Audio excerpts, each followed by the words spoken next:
Excellences, mes chers compatriotes,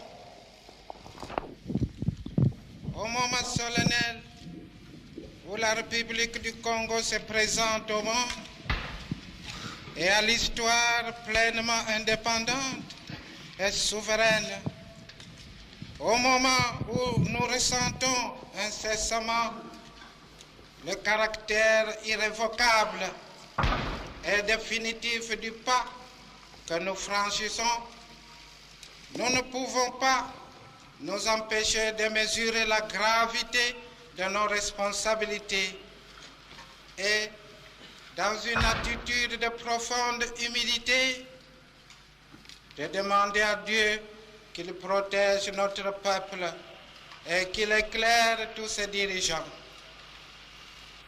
Avant toute chose, je voudrais exprimer ici une émotion, la reconnaissance que nous ressentons envers tous ces artisans obscurs ou héroïques de l'émancipation nationale, à tous ceux qui, partout sur notre immense territoire, ont donné sans compter leur force, leur privation, leur souffrance et même leur vie pour que se réalise enfin leur rêve audacieux d'un Congo libre et indépendant.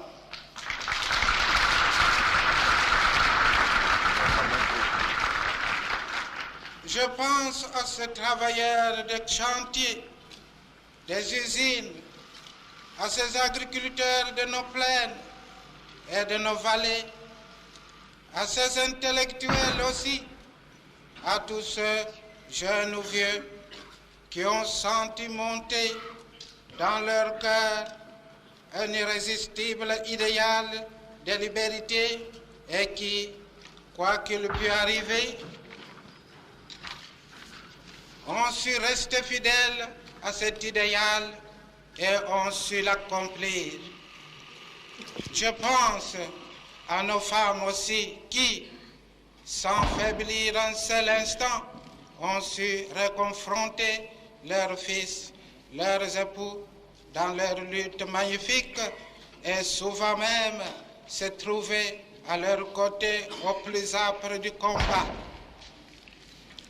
À vous tous et à vous toutes, artisans incomparables de la grandeur de notre patrie, le Congo indépendant que vous avez créé, vous dit avec émotion sa gratitude infinie et vous assure solennellement que jamais vous ne serez oubliés. Tournons-nous maintenant vers l'avenir. L'aube de l'indépendance se lève sur un pays dont la structure économique est remarquable, bien équilibrée et solidement unifiée. Mais l'état d'inachèvement de la conscience nationale a suscité certaines alarmes et que je voudrais dissiper aujourd'hui en rappelant tous les progrès qui ont été accomplis en ce domaine et qui sont le plus sûrs garants des étapes qui restent à parcourir. Et que des différences, en effet, lors de la fondation de notre pays, entre des populations que tout contribuait à maintenir écartées les unes les autres, sans souligner les diversités de langues, de coutumes ou de structures sociales. Rappelons simplement les distances énormes qui nous séparaient et le manque de moyens modernes de communication de la fin du siècle passé. Pour se reconnaître, il a fallu se rencontrer. Bon nombre de populations vivant aux confins de ce vaste pays se sentent peu proches les unes les autres. Vous avez bien voulu rappeler, sire, combien le progrès des moyens de déplacement contribuait heureusement à insérer le pays dans un réseau d'échanges qui servit aussi et grandement à reprocher les hommes. Le développement économique de son côté amena la création des cités de travailleurs et des centres où les ressortissants des différentes ethnies apprirent à vivre ensemble, à mieux s'apprécier et où insensiblement une certaine osmose s'opéra. Les échanges se multipliant, les régions devinrent petit à petit complémentaires les unes les autres et renforcèrent ainsi leur collaboration. Le développement de l'instruction, la création et la diffusion des journaux et périodiques, la multiplication des postes de radio, tout cela contribua à la naissance dans les villes d'abord, dans le milieu rural ensuite, d'une opinion publique d'où petit à petit se dégagèrent les éléments d'une véritable conscience nationale. La Belgique a eu alors la sagesse de ne pas s'opposer au courant de l'histoire et comprenant la grandeur de l'idéal de la liberté qui anime tout le cœur congolais, elle a su, fait sans précédent dans l'histoire d'une colonisation pacifique, faire passer directement et sans transition notre pays à la domination étrangère, à l'indépendance, dans la pleine souveraineté nationale.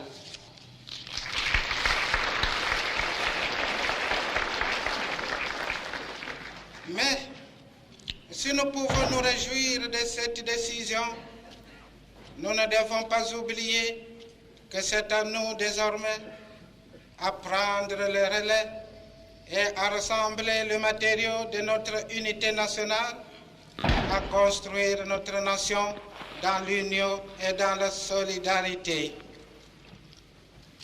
Nous disposons pour cela d'un large éventail de moyens, mais il faudra que nous nous en utilisions avec sagesse, sans hâte ni lenteur, avec le souci de s'adapter harmonieusement au rythme normal des choses, sans essouffler les populations par une marche trop rapide qui risquerait d'en laisser certaines hors d'haleine sur le bord de la route, mais sans se complaire non plus dans une admiration béate de ce qui est déjà fait. La conscience nationale pousse depuis longtemps les populations congolaises vers plus de solidarité. Nous aurons à favoriser plus que jamais ces mouvements de rapprochement national. Un rôle tout spécial sera dévolu dans ces recherches d'une plus grande cohésion nationale aux institutions centrales du pays et surtout à l'action des chambres législatives. Certains d'entre nous, Monsieur le sénateur et Monsieur le député, ont pour la première fois sans doute côtoyé des élus venant d'autres provinces. Grande a été leur surprise de constater que votre idéal et vos préoccupations étaient si proches les uns des autres. J'ai la conviction que vous ferez de ces assises le véritable creuset d'une conscience nationale toujours plus développée.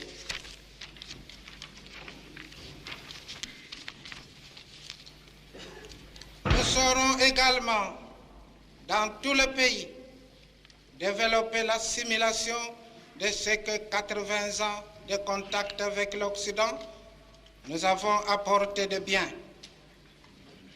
La langue, qui est l'indispensable outil de l'harmonisation de nos rapports. La législation, qui insensiblement a influencé sur l'évolution de nos coutumes diverses et les a lentement rapprochées, et enfin, et surtout, la culture. Une affinité fondamentale de culture rapproche déjà tous les Bantous.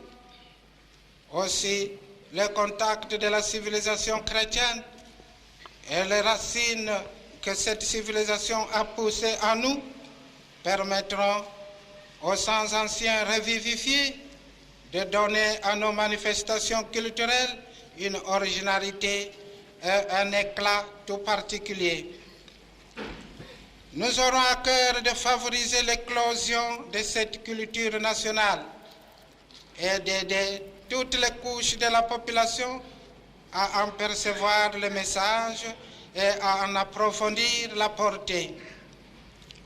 Nous aurons là une mission essentielle à remplir, car la culture sera le véritable ciment de la nation. Cette recherche ainsi que la mise en place de matériaux destinés à notre unité nationale doit devenir la préoccupation dominante de tous. Aucun habitant de ce pays ne peut se refuser de participer à cette œuvre capitale. Nous serons pour cela, dans ce vaste chantier de 14 millions d'âmes, qui est notre pays, éclairer et guider tous ceux qui y œuvrent dans l'enthousiasme. C'est cette communauté d'efforts, de plein et de travail qui achèvera le plus sûrement d'unir tous les Congolais en une grande, seule et solide nation. Nous montrerons ainsi au monde, par nos actes, que nous sommes dignes de la confiance que le peuple a placée en nous et que de nombreux pays nous témoignent déjà. Nous ne le décevrons pas.